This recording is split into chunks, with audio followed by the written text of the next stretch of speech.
খুব সাধারণ একটা রান্নার রেসিপি তোমাদের সাথে শেয়ার করছি, যেটা সবাই পারে বানাতে, কিন্তু আমি যেহেতু বানিয়েছি তাই আমি একটু শেয়ার করে দিলাম। এখানে গোবিন্দভোগ চাল ভিজতে দিয়েছিলাম, মানে ধুয়ে নিয়েছি, ধুয়ে কিছুক্ষণ ভিজিয়ে রেখেছিলাম। তারপর চালটাকে শুকনো করার জন্য থালায় বেড়ে আমি একটু ফ্যানের তলে রেখে দিয়েছিলাম। এখানে পোলাও বানাবো আজকে, বাসন্তী পোলাও, সেই কারণে। আর এখানে সবটা রেডি করে নিয়েছি, যেমন তেজপাতা, গোটা গরম মশলা, একটু আদা বাটা, আর ওই কিশমিশ, কাজু, সেগুলো। আর চালটার মধ্যে, চালটা যখন শুকিয়ে গেছে অনেকটা, জল ঝরানোর পরে আর কি, তারপর সেটার মধ্যে আমি একটু ঘি, গরম মশলা, আর আমি তো কোনো ফুড কালার ইউজ করি না, যেহেতু আমি এই সময় খাচ্ছি খাওয়াটা, আমি কোনো সময় ফুড কালার ইউজ করা পছন্দ করি না, সেটা বিরিয়ানি হোক, পোলাও হোক, যেটাই হোক না কেন। তো আমি এখানে হলুদ দিয়ে দিয়েছি, আর এটাতে কালারটা যথেষ্ট ভালো চলে এসেছিলো।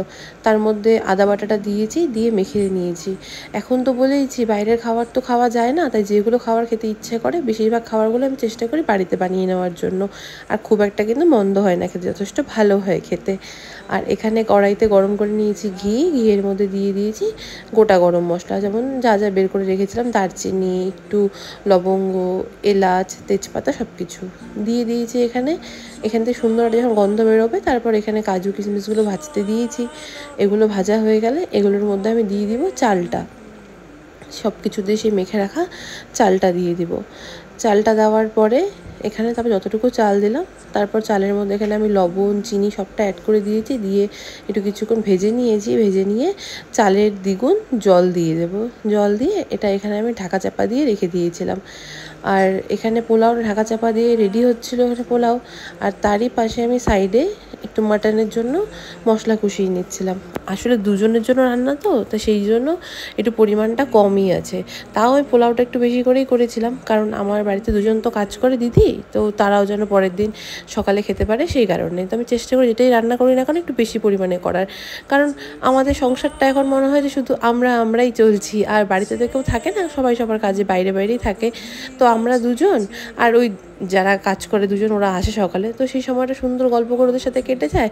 আর ওরাই এখন নিজের লোক সব থেকে বেশি, ওরা যে আমার এত খেয়াল রাখে, এত সবসময় খোঁজখবর নেয়, এতে মনে হয় যে পর হয়েও কতটা নিজের বা কতটা কাছের। যেটাই হোক, তো সেটাই, ওখানে পোলাওটা আমি ঢাকা চাপা রেখে দিয়েছি। আর এখানে মাটনের জন্য মশলা কষানোর জন্য বসিয়ে দিয়েছি। আর দেখো চারিদিকে এরকম ধোয়া ধোয়া হয়ে গেছে, আমার ক্যামেরাটাও পুরো ব্লার লাগছে দেখতে। আর এখানে মাটনের জন্য সবাই যেন যা মশলা কষাতে হয়, গরম মশলা ফোড়ন দিয়ে, একটু আমি রসুন দিয়েছিলাম গোটা, কারণ ও গোটা রসুন খেতে ভালোবাসে। পেঁয়াজ, আদা বাটা, রসুন বাটা, টমেটো সব কিছু দিয়েছি। বাকি যা মশলা হয়, যেমন লবণ, হলুদ, জিরে গুঁড়ো, ধনে গুঁড়ো, একটু লঙ্কার গুঁড়ো, সব কিছু দিয়ে ভালো করে মশলাটাকে কষিয়ে নিয়েছিলাম। এখানে ভালো করে মশলাটা কষানোর পরে তারপরে এটার মধ্যে আমি মাটন অ্যাড করেছি। আর মাটন দিয়ে যা হয়, অনেকটা পরিমাণে কষাতে হয়, মানে অনেকটা সময় ধরে কষাতে হয়, সেই কারণে অতটা তো আর ভিডিও করা হয়নি। তো আস্তে আস্তে মশলাটা যখন আমার কষে গেছে, তারপর ওখানে একটু জল দিয়ে দিয়েছি। জল দিয়ে ওখানে মাটনটা দিয়েছি। মাটনটা এখানে কষছিল অনেকক্ষণ ধরে, কিন্তু হয়েছে, অতটা সময় আমি ভিডিওটা আর করে রাখিনি। আর আমার বেশ খেতেও ভালো লেগেছিলো। আর আমার বললাম না সর্দি মুখ চলছে কদিন থেকে, মানে পুরো জ্বর, তো সেই সময়টা আমার বেশ একটু ঝাল করে এগুলো খেতেই ভালো লাগছিলো। আর সবটাই বাড়িতেই বানিয়ে নিয়েছিলাম ওর জন্য আমি।